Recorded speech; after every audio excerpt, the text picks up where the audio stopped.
Hi friends, welcome back to our channel. இன்றைக்கி ஒரு புது வீடியோ. ரொம்ப நாள் ஆச்சு இந்த மாதிரி லாங் வீடியோலாம் லாங்காக போஸ்ட் பண்ணி. ஏன்னா இப்போ தான் எல்லா ப்ராப்ளமும் சால்வ் ஆகிட்டு வரனால அப்போ தான் மெதுவாக போட்டிருக்கேன். இது வந்து நேற்று ஈவினிங் இப்படி காக்கா கூட்டமும் பருந்தும் வரிசை அப்படியே பறந்துக்கிட்டே இருந்துச்சு. என்னன்னு தெரியவே இல்லை. நேற்று ஈவினிங் கரெக்டாக ஒரு 5-6 மணி இருக்கும். அந்த டயத்தில் இந்த மாதிரி பறந்துக்கிட்டே இருந்துச்சு. எங்கள் அம்மா சொன்னாங்க, ரொம்ப நாளுக்கு அப்புறம் இந்த மாதிரி நம்ம வீட்டில் பறக்குது, இப்போல்லாம் வந்து பறக்கிறதே இல்லை. பட் ஆனால் திடீர்னு இந்த மாதிரி பறக்க ஆரம்பித்தோடனே லைட்டாக ஷாக் ஆகிட்டேன். அதுக்கப்புறம் கொஞ்சம் கொஞ்சமாக அது கேஷுவலாக மறைய ஆரம்பிச்சிட்டு அதனால ரிஃப்ளெக்டாக கார்லலாம் தெரிஞ்சிச்சு. அதுக்கப்புறம் அடுத்த நாள் காலையில் வந்து ஒரு 11 மணிக்கெல்லாம் வந்து தஞ்சாவூர் கிளம்பி போயிட்டோம். ஏன்னா ட்ரெஸ் எடுக்க டைம் ஆயிடுச்சு, ரொம்ப நாள் ஆயிடுச்சு அப்படின்னு சொல்லிட்டு ட்ரெஸ் எடுக்க கிளம்பி போயிட்டோம். ஏன்னா இன்னும் டைம் இல்லை, ஒரு 5 days தான் இருக்குது, இதுக்கு முன்னாடியே எடுத்து வச்சதான் இல்லை க்ரௌட் ஆயிரும் அப்படின்னு சொல்லிட்டு நான் கிளம்பி போயிட்டோம். எப்பயும் போல் அது இந்த டயத்தில் வந்து பொங்கல் டைம் அப்படிங்கிறனால கூட்டமாக இருக்கும் அப்படின்னு சொல்லிட்டு நாங்கள் வந்து இப்போ ஏர்ஃபோர்ஸ் வழியாக தான் போனோம். போகிற வழியில் சாப்பிட்டு போகலாம் அப்படின்னு சொல்லிட்டு ஒரு கடையில் நிப்பாட்டினோம். அந்த கடையில் வந்து நான் வந்து சிக்கன் பப்ஸும் காஃபியும் வாங்கிட்டேன். அம்மா வந்து காஃபியும் ப்ரெட் அல்வாவும் வாங்கிட்டாங்க.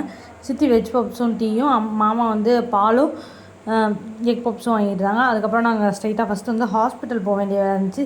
செக்கப்புக்கு வர சொல்லியிருந்தாங்க. ஸோ ஃபஸ்ட்டு வந்து செக்கப்லாம் முடிச்சுட்டு அதுக்கப்புறம் தான் நாங்கள் வந்து போனோம்.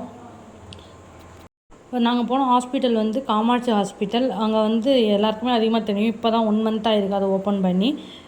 அதில் நியூ பஸ் ஸ்டாண்டுக்கு ஸ்ட்ரெயிட்டாக தான் இருக்குது. அந்த ஹாஸ்பிட்டல் வந்து அவ்வளோ சூப்பராக இருக்குது, அவ்வளோ நல்ல ஃபெசிலிட்டிஸோடு இருக்குது.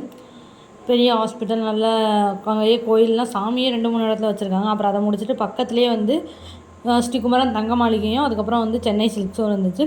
சரி போய் நகையை எடுத்துக்கிட்டு அப்புறம் ட்ரெஸ்ஸும் எடுத்துக்கிட்டு போகலாம் அப்படின்னு சொல்லிட்டு உள்ளே போனோம். ஃபஸ்ட் டைம் வந்து நான் சென்னை சில்க்ஸ்க்கு வரேன். இதுக்கு முன்னாடி சென்னை சில்க்ஸ்லாம் வந்ததே இல்லை. ஃபஸ்ட் டைம் தான் நான் சென்னை சில்க்ஸ். அதாவது தஞ்சாவூரில் ட்ரெஸ் எடுக்கிறதே ரேரான விஷயம். ஏன்னா பட்டுக்கோட்டையில் நாங்கள் அதிகமாக ட்ரெஸ் எடுத்துருவோம். தஞ்சாவூரில் வந்து ட்ரெஸ் அதிகமாக எடுக்க மாட்டோம். பட் வந்து இப்போ வந்து தஞ்சாவூரில் ட்ரெஸ் எடுக்க ஆரம்பிச்சிட்டோம் கொஞ்சம் கொஞ்சமாக. ஒரு 2 yearsக்கு முன்னாடிலேருந்து தஞ்சாவூர்லாம் இப்போ ட்ரெஸ் எடுக்கிறது எல்லாம் பண்ணுறது அந்த மாதிரி இருக்கும். போனோடனே ஃப்ரெண்ட்லேயே கொஞ்சம் நல்லா இருந்துச்சு. அதுக்கப்புறம் போகும்போது அந்த உள்ளே வந்து வாட்டர் பாட்டில், அப்புறம் அந்த Korean style clip, cooling glass அதெல்லாம் வச்சுருந்தாங்க. அதெல்லாம் பார்த்துட்டு அப்புறம் உள்ளே போனோம்.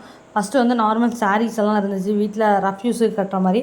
அந்த சாரீஸில் 1-2 அம்மா எடுத்துக்கிட்டாங்க. அதுக்கப்புறம் மேலே போனோம். மேலே போய் வந்து ஸ்டுடியோ இருக்க ஃபஸ்ட் ஃப்ளோர் போயிட்டோம். பட் ஆனால் எனக்கு வந்து அங்கே வந்து அவ்வளோவா கலெக்ஷன் நிறைய இருந்துச்சு. ஆனால் எனக்கு வந்து சாட்டிஸ்ஃபேக்ஷனாக இல்லை, ஏன்னு தெரியலை. பட் ஆனால் வந்து கலெக்ஷன் அங்கே நிறைய இருந்துச்சு, எனக்கு தான் சாட்டிஸ்ஃபேக்ஷனாக இல்லை. இதே நான் போன வருஷம் அங்கே போயிருந்தேன்னா கண்டிப்பாக அந்த கடையில் மட்டும்தான் ட்ரெஸ் எடுக்கணும், அந்த கடையில் மட்டும்தான் எடுக்கணும் அப்படின்னு சொல்லியிருப்பேன். ஏன்னா நான் போன வருஷம் நான் கேட்ட மாடல் அந்த மாடல் வந்திருக்கு. ஆனால் இந்த வருஷம் நான் வேறு மாடல் யோசிச்சு தான் போனேன். பட் ஆனால் அந்த மாடல் எனக்கு கிடைக்கவே இல்லை. ஏன்னா அது இன்னும் அவ்வளோவா எல்லா இடத்துக்கும் அந்த மாதிரி எனக்கு தெரில. ஸோ அதனால் நான் வந்து இது பண்ணலை. அதுக்கப்புறம் மேலே வந்து 3rd ஃப்ளோரில் வந்து 2nd ஃப்ளோரில் கிட்ஸ் செக்ஷன், 3rd ஃப்ளோரில் வந்து ஜென்ஸுக்கு அப்படின்னு சொன்னாங்க. நாங்கள் 4th ஃப்ளோரில் என்ன இந்த டாய் கேம் இருக்கா அப்படின்னு சொல்லி கேட்டோம். ஆமாம், டாய் கேம் இருக்குது அப்படின்னு சொல்லி சொன்னாங்கன்னா சரி நம்ம அதை ஒர்க் பண்ணி பார்ப்போம் அப்படின்னு சொல்லிட்டு நானும் என் தங்கச்சி மட்டும் போய் பண்ணோம். கார்டில் கேஷ் போட்டுக்கிட்டு அப்புறம் போய் பண்ணோம். என்னென்னா ஃபஸ்ட்டு வாட்டி வந்து என் தங்கச்சி வந்து ஒழுங்காக விழுவலை.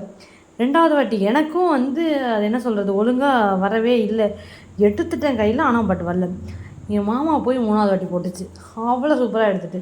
அதுக்கப்புறம் என் தங்கச்சி இன்னொன்றில் போய் போட்டால் எடுத்துகிட்டு, அப்புறம் 2 அப்புறம் எடுத்துக்கிட்டு அப்புறம் நார்மலாக நான் கேட்ட ட்ரெஸ் இல்லாட்டியும் நார்மலாக இந்த ட்ரெஸ்லாம் இருந்துச்சு, எப்பயும் ட்ரெடிஷ்னல் வியர்ஸ் எல்லாம் இருந்துச்சு, அதை வாங்கிட்டு வந்துட்டோம். அப்புறம் வெளியே வந்து சென்னை சில்க்ஸ்லையும் முடிச்சுட்டு அப்புறம் இந்த ஜுவல்லரிலையும் நகை கொஞ்சம் எடுத்துக்கிட்டு வெளியே வந்து பார்த்தோம். நம்ம தஞ்சாவூர் அப்படின்னு 2க்கும் நடுவில் வச்சுருந்தாங்க. அதில் ஒரு பிக்கு அப்புறம் கொஞ்சம் வீடியோலாம் எடுத்துகிட்டு வந்துட்டோம். அப்புறம் இந்த சைடு பொங்கலுக்கான செலிப்ரேஷனும் வச்சுருந்தாங்க, அதெல்லாம் பார்த்துட்டு வந்துட்டோம். அப்புறம் பக்கத்துலேயே வந்து A to B ஹோட்டல் இருந்துச்சு, வெஜ் ரெஸ்டாரண்ட். அங்கே போய் ஃபுல் மீல்ஸ் 2, அப்புறம் வந்து ஃப்ரைட் ரைஸ் 1, சப்பாத்தி ஒரு பிளேட் வாங்கி சாப்பிட்டுட்டு வீட்டுக்கு வந்துட்டோம். அவ்வளோதான் ஃப்ரெண்ட்ஸ். உங்களுக்கு இந்த வீடியோ பிடிச்சிருந்துச்சுன்னா லைக் பண்ணுங்கள், ஷேர் பண்ணுங்கள், கமெண்ட் பண்ணுங்கள், மறந்துடாமல் சப்ஸ்கிரைப் பண்ணி வச்சுங்க. அப்போ தான் நான் போடுற வீடியோ உங்களுக்கு நோட்டிஃபிகேஷனில் வந்துக்கிட்டே இருக்கும்.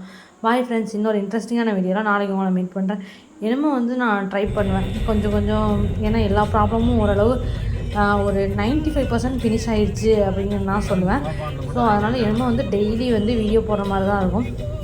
என்னமோ வந்து வீடியோவுக்கு பஞ்சமே இல்லை. ஆனால் நீங்கள் பார்க்குறவங்க பாதி பேர் வந்து சப்ஸ்கிரைப் பண்ணாமே பார்க்குறீங்க. சப்ஸ்கிரைப் பண்ணிட்டு பாருங்கள், அப்போ தான் நானும் வந்து வீடியோ போடுறது வந்து உங்களுக்கு நோட்டிஃபிகேஷன் வந்துக்கிட்டே இருக்கும். Bye friends.